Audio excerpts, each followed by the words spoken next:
గత 10 ఏళ్లలో రాష్ట్రంలో నిర్లక్ష్యానికి గురైన విద్యా వ్యవస్థ ముఖ చిత్రాన్ని మార్చాలన్నదే ముఖ్యమంత్రి రేవంత్ రెడ్డి నేతృత్వంలోని ప్రజాప్రభుత్వం సంకల్పం అని రాష్ట్ర ఐటీ పరిశ్రమల శాఖ మంత్రి దుద్దిళ్ల శ్రీధర్ బాబు పేర్కొన్నారు. ఇది ప్రజల కోసం పనిచేసే ప్రభుత్వం అని మాటల్లో కాదు చేతల్లో మార్పును చూపిస్తామని స్పష్టం చేశారు. ప్రైవేట్ పాఠశాలల్లో ఫీజుల నియంత్రణపై తల్లిదండ్రులు, సంబంధిత యాజమాన్యాల అభిప్రాయాలు సేకరించామని, త్వరలోనే అందరికీ ఆమోదయోగ్యమైన నిర్ణయం తీసుకుంటామని వివరించారు.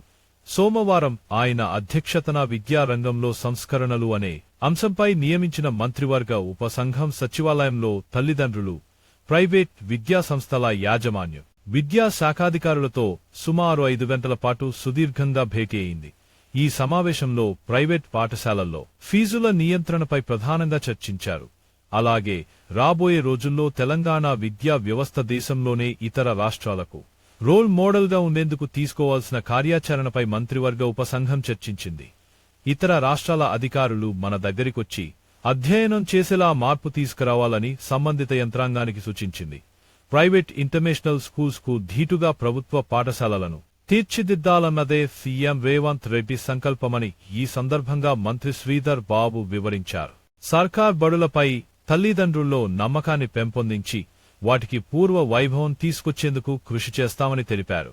ఇక్కడి విద్యార్థులను చిన్నతనం నుంచే లాంటి ఎమర్జింగ్ టెక్నాలజీస్లో నిపుణులు తీర్చిదిద్దేలా కరిక్యులంలో మార్పు చేస్తున్నామని చెప్పారు. మారుతున్న పరిస్థితులకు అనుగుణంగా సర్కార్ బడుల్లో పనిచేసే ఉపాధ్యాయులను అత్యుత్తమ నైపుణ్య మానవ వనరులుగా తీర్చిదిద్దేందుకు కావాల్సిన శిక్షణపై సమావేశంలో చర్చించామని తెలిపారు. ఇప్పటికే డీఓలకు 3 రోజుల పాటు ప్రత్యేక క్యాంప్ నిర్వహించామని, సత్ఫలితాలొచ్చాయని ఈ సందర్భంగా అధికారులు వివరించారని పేర్కొన్నారు. డీఈఓ, ఎంఈఓలు క్షేత్రస్థాయిలో నిరంతరం తనిఖీలు నిర్వహించి లోపాలను సరిచేయాలని సూచించారు. నిబంధనలకు విరుద్ధంగా వ్యవహరించే ప్రైవేట్ విద్యా సంస్థలపై కఠినంగా వ్యవహరించాలని ఆదేశించారు. విద్యార్థుల భద్రత ముఖ్యమని, ఆ అంశంలో రాజీ పడొద్దని స్పష్టం చేశారు.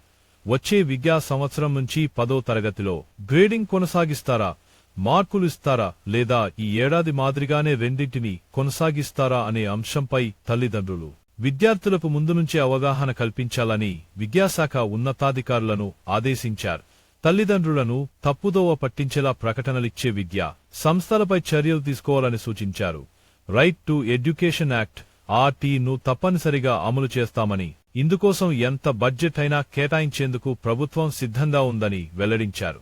విద్యార్థులకు మరింత పోషకాలతో కూడిన మధ్యాహ్న భోజనాన్ని అందించేందుకు చర్యలు తీసుకుంటున్నామన్నారు. అన్ని వర్సిటీల్లో కామన్ డిటెన్షన్ విధానంపై కసరత్తు, రాష్ట్రంలోని అన్ని ప్రభుత్వ యూనివర్సిటీల్లో కామన్ డిటెన్షన్ విధానాన్ని అందుబాటులోకి తెచ్చేందుకు కసరత్తు ప్రారంభించాని మంత్రి శ్రీధర్ బాబు తెలిపారు. ఒకే రకమైన పరీక్ష ఫీజును కూడా రూపొందిస్తామన్నారు. 2025-26 నుంచి ప్రభుత్వ ఆధ్వర్యంలో ప్రయోగాత్మకంగా 1000 ప్లే స్కూల్స్ ను అంతర్జాతీయ ప్రమాణాలతో ప్రారంభించబోతున్నట్లుగా వెల్లడించారు. ప్రైవేట్ సంస్థలను భాగస్వామ్యం చేసి CSR నిధులతో వీటిని దేశంలోనే రోల్ మోడల్గా తీర్చిదిద్దుతామన్నారు. ఇక్కడి కరిక్యులం, ట్రైనింగ్ మెటీరియల్ను SCRT నిపుణుల భాగస్వామ్యంతో రూపొందించిందని చెప్పారు.